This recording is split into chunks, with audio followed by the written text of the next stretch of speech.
कल्पना कीजिए, अगर कोई व्यक्ति सरकारी जैसा दिखने वाला कागज छापकर पूरा देश बेच दे और लोग उसे असली समझकर खरीदते रहें, बैंक, बीमा कंपनियां, स्टॉक मार्केट सब, और जब सच सामने आए तो उस समय तक देश में 32,000 करोड़ रुपए का घोटाला हो चुका हो। ये कोई फिल्म नहीं, ये कहानी है भारत के सबसे कुख्यात घोटालों में से एक, तेलगी स्टैम्प पेपर स्कैम की। कई कहानियां आपने सुनी होंगी और इस कहानी पर भी कई सीरीज आपने देखी होंगी, लेकिन आज मैं बहुत सरल शब्दों में आपको परत दर परत बताऊंगा कि ये घोटाला 32,000 करोड़ का हुआ कैसे, और इस घोटाले को करने वाले का अंत कैसे हुआ, और इस घोटाले में उसने किन किन बड़े रसूखदार लोगों का नाम लिया। कई फिल्में और धारावाहिक बन चुके हैं, लेकिन मैं आपको यह बताना चाह रहा हूं कि यह देश की अर्थव्यवस्था को हिलाकर रखने वाला घोटाला इतना बड़ा और इतना जटिल था कि अगर भारतीय जो अधिकारी थे, अगर वो इसके पास न पहुंच पाते तो अगले 10 साल में ये 32,000 करोड़ का घोटाला पता नहीं कितने हजार करोड़ तक पहुंच चुका होता।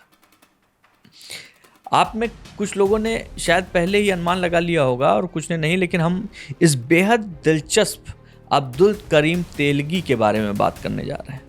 ये भारत के सबसे बड़े घोटालों में से एक का मास्टरमाइंड था। इस घोटाले को स्टैम्प पेपर घोटाला भी नाम दिया जाता है, और सबसे चौंकाने वाली बात यह कि यह घोटाला 32,000 करोड़ रुपए का। जी हाँ, तेलगी घोटाले के पीछे का इतिहास अगर हम आपको बताएं तो यह घोटाला 1992 में शुरू हुआ, 2003 में सुर्खियों में आया। आप विश्वास करेंगे, इस घोटाले को समझने में बहुत समय लग गया, और अगर इसके पीछे का जो दिमाग है ना, वो दिमाग ऐसा था कि अगर वो 2-4 साल और चल रहा होता तो पता नहीं क्या हो जाता। साल 1961 था। अब्दुल तेलगी का जन्म कर्नाटक में हुआ था। बेलगाम जिला है, वहां पे खानपुर नाम का एक छोटा सा गांव है। उस कस्बे में उसकी सीमा महाराष्ट्र से लगती है। वहां पे उसका जन्म हुआ। पिता जो थे वो रेलवे में, भारतीय रेलवे में 4थे श्रेणी के कर्मचारी थे। एक अच्छे मेहनती आदमी, हालांकि बीमार बहुत रहते थे इसलिए जल्दी गुजर गए। तेलगी के 2 भाई थे, अब्दुल हाजिम और अब्दुल रहीम। तेलगी जन्मजात धोखेबाज नहीं था। वो अपने भाइयों के साथ रेलवे स्टेशन पर फल बेचकर अपना पेट पालता था, छोटे मोटे धंधे करता था। जिम्मेदारी थी, जिम्मेदारी के लिए, जिम्मेदारी की वजह से तेलगी जो है उन सारी जिम्मेदारियों के साथ वहाँ बेलगाम में एक स्कूल था, वहाँ से उसने कॉमर्स की डिग्री भी ली और इसके बाद नौकरी की तलाश शुरू कर दी। अब अगल बगल वाले सब लोग जो मिलते थे वो कहते थे भाई मुंबई जा, मुंबई है, मुंबई में नौकरी बहुत है। तो तेलगी मुंबई आ गया। फिर यहाँ आकर उसने फिलिक्स इंडिया नाम की एक कंपनी में सेल्स एग्जीक्यूटिव की नौकरी की। अब यहाँ पे तो जो नौकरी होती है उसमें टारगेट बेस्ड नौकरियाँ होती हैं। अब वो टारगेट पूरा नहीं कर पा रहा था तो इसलिए उसको नौकरी छोड़नी पड़ी।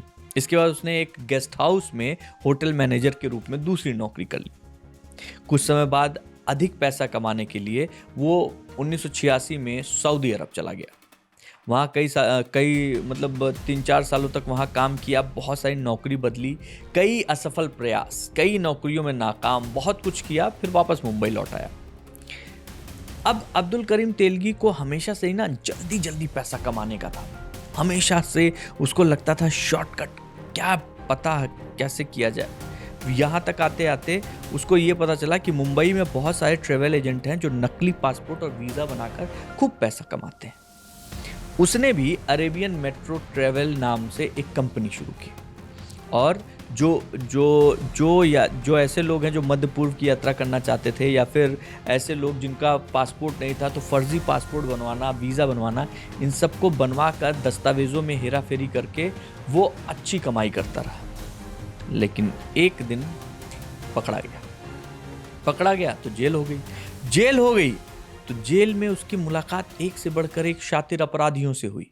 और जैसा कि आप जानते ही हैं, एक अपराधी दूसरे अपराधी से मिलता है तो फिर कोई बड़ा घोटाला पक्का जो है उसमें तय हो जाता है। तेलगी के साथ भी हुआ। वहां उसकी मुलाकात किससे हुई? रतन सोनी से हुई। ये शेयर बाजार में सक्रिय था, शेयर बाजार का अपराधी था। उसने तेलगी को डायरेक्शन देना शुरू किया कि अरे यार, इन छोटे मोटे अपराधों, इन छोटे मोटी चीज़ों में क्या रखा है, आप आओ मेरे साथ। रतन सोनी ने तेलगी को बताया कि सरकार स्टैम्प पत्र विभाग को अक्सर नज़रअंदाज कर देती है और उस पर ज़्यादा ध्यान नहीं दिया जाता।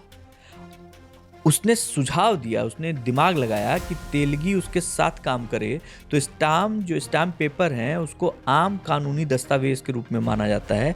उसमें कई कानूनी औपचारिकताएं, प्रक्रियाएं शामिल होती हैं। अगर नकली स्टैम्प पेपर का इस्तेमाल शुरू किया जाए तो बहुत पैसा कमाया जा सकता है। रतन सोनी के विचार पर, इसके आइडिया पर तेलगी और रतन सोनी दोनों मिलते हैं और नकली स्टैम्प पेपर छापना शुरू करते हैं। लेकिन किया कैसे उन्होंने, ये भी जानते चलिए। जेल से रिहा होने के बाद उन्होंने इस घोटाले को करना शुरू किया। वो जानते थे कि इस घोटाले को अकेले नहीं किया जा सकता, इसलिए उन्होंने कई सारे नेताओं को, सरकारी अधिकारियों को और कुछ आपराधिक गिरोह को भी अपने साथ जोड़ा। 1994 में उसने अपने बारे में किसी तरीके से ये किसी भी संदेह से बचने को, कोई आरोप न लगाए, किसी तरीके की उंगली न उठे, उसने स्टैम्प वेंडिंग लाइसेंस के लिए आवेदन किया। महाराष्ट्र के नासिक में एक प्रिंटिंग प्रेस है जहां ये स्टैम्प पेपर छापे जाते हैं। जब ये मशीनें बेकार हो जाती हैं या फिर ख़राब हो जाती हैं तो उन्हें नीलाम कर दिया जाता है या कबाड़ में बेच दिया जाता है। अब्दुल करीम तेलगी ने इंडियन सिक्योरिटी प्रेस इंडिया में कुछ लोगों से बातचीत करके इन मशीनों को खरीदना शुरू किया और छपाई के लिए इस्तेमाल होने वाले उसी रंग के विशेष कागज भी खरीदने शुरू किए। अब तेलगी और इंडियन सिक्योरिटी प्रेस दोनों के पास स्टैम्प पेपर छापने के लिए एक जैसे मशीनें थी और तकनीक भी। इसी वजह से असली और नकली स्टैम्प पेपर में फर्क करना मुश्किल हो गया। सिर्फ वैधता का अंतर था। कानूनी स्टैम्प पेपर सरकार द्वारा छापे जाते थे, जबकि तेलगी नकली स्टैम्प पेपर छापता था। तेलगी पहले से ही कई दूसरे घोटालों में शामिल था, लेकिन उसने देखा स्टैम्प पेपर में ज़्यादा पैसा है, तो उसने सारा काम इधर उधर का बंद कर दिया और सिर्फ स्टैम्प पेपर से जुड़ गया। कुछ समय बाद जैसा होता है, तेलगी और रतन सोनी के बीच में कुछ अनबन हुई, दोनों अलग हो गए। तेलगी अलग से अकेले नकली स्टैम्प पेपर का काम शुरू कर देता है। उसने नकली स्टैम्प पेपर, राजस्व स्टैम्प, गैर न्यायिक स्टैम्प होता है, नोटरी स्टैम्प होता है, ब्रोकर नोट, सब में अपने हाथ डाल दिए। इस बड़े घोटाले में उसने अपने साथ में काम करने के लिए करीब 350 लोगों को जोड़ लिया। इन लोगों को, जो ये उसके वर्कर थे, उनको पता ही नहीं था कि ये धोखेधड़ी वाला काम है और इसमें जो हम कर रहे हैं वो अपराध है। अब तेलगी जो करता था वो बैंकों, बीमा कंपनियों, स्टॉक ब्रोकरेज, सबके साथ वो जुड़ना शुरू कर दिया और किसी को पता ही नहीं चलता था कि ये नकली है। सबको बेच रहा था क्योंकि उसने बहुत बड़ी छूट भी दी थी। कई कंपनियां जो स्टैम्प पेपर खरीदती थी उससे संपर्क करती थी, तो तेलगी ने क्या किया कि असली स्टैम्प पेपर की कमी बाजार में पैदा की ताकि वो ज़्यादा बेच सके। कुछ भ्रष्ट अधिकारी उसने चुने, उनको अपने साथ मिलाया और स्टैम्प पेपरों को गलत पतों पर भिजवा दिया। अब नकली स्टैम्प पेपर की उसकी बिक्री बढ़ गई। 18 राज्यों में 32,000 करोड़ का स्टैम्प पेपर उसने बेच डाला। कमाल। अब ये पकड़ा कैसे गया? आसान नहीं था इसको पकड़ना। साल 2000 में बेंगलोर पुलिस को सूचना मिली कि 2 लोग नकली स्टैम्प पेपर लेकर जा रहे हैं। आम सी एक टिप थी। अब उस पर छापा मारा गया तो नकली स्टैम्प पेपर जो मिला उसकी मात्रा बहुत ज़्यादा थी। अब उसको देखकर लोगों के, जो पुलिस वाले थे, उनकी आंखें खुल गई। अब जांच में जब पता चला तो एक ही नाम उन दोनों के मुंह से निकला, अब्दुल करीम तेलगी। पुलिस ने तेलगी की कॉल रिकॉर्डिंग छाननी शुरू की, उसके बैकग्राउंड के बारे में पता करना शुरू किया। तब अधिकारियों को पता चला कि भाई इसका मास्टरमाइंड तो यही है। लेकिन तेलगी को भी ये बात पता चल चुकी थी कि कुछ ना कुछ निकल कर बाहर आ चुका है। वो अंडरग्राउंड हो गया। अंडरग्राउंड होने के बाद भी उसको अजमेर से गिरफ्तार कर लिया गया। क्यों? क्योंकि उसने जिन लोगों को अपने साथ जोड़ा था उसमें से कुछ लोग ये चाहते थे कि हमारे दामन पे छींटे ना आए, इसलिए उसकी जगह बता दी गई। अब पुलिस को जब पूछताछ की गई तो उसमें इस घोटाले के बारे में पता चला और इसकी जांच के लिए एक विशेष एसआईटी टीम गठित की गई और उस एसआईटी टीम ने ये बताया कि ये बहुत बड़ा घोटाला है जो 1993-94 से चल रहा है और इसकी वजह से देश भर में तेलगी ने मतलब 3 दर्जन से ज़्यादा संपत्तियां खड़ी कर ली हैं। धोखाधड़ी का एक ऐसा कारोबार जो 18 राज्यों में फैल चुका है।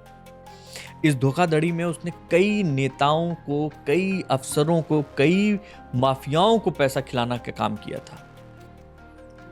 कई अधिकारियों के नाम भी आए लेकिन उनके खिलाफ कोई कार्रवाई नहीं हुई और कुछ लोगों को जेल भी हुई, कुछ अधिकारियों को, लेकिन बाद में उन्हें रिहा कर दिया गया।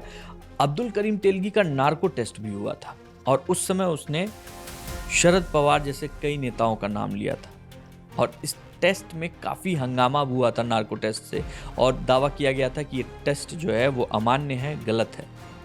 इस पूरे मामले में मुंबई पुलिस के कुछ अधिकारी भी थे जो कि तेलगी के जो फ्लैट्स थे वहाँ पे तलाशी लेने जाते थे और बाद में पता चला कि वो तेलगी के साथ ही वहाँ तलाशी लेने गए, वहाँ पे सीन रिक्रिएट करने गए और वहाँ उसके साथ मौज मस्ती कर रहे हैं। सीबीआई को फिर इसके बाद ये जांच सौंपी गई और 2006 में तेलगी को 30 साल की सजा सुनाई गई और उस पर 202 करोड़ रुपए का जुर्माना लगाया गया। आज तक किसी भी अपराधी पर इतना बड़ा जुर्माना नहीं लगा है, 202 करोड़। तेलगी के कुछ साथियों को भी गिरफ्तार किया गया। बाद में उनकी जो साथी थे उसके उनकी सजा घटाकर कम कर दी गई और 2017 में तेलगी की मौत जेल में ही हुई। अब उसकी मौत पे भी बहुत विवाद है। कुछ लोग उसे हत्या बताते हैं, कुछ लोग इसे स्वाभाविक मौत बताते हैं, लेकिन उसकी मौत के बाद से ही ये पूरा मामला बंद कर दिया गया।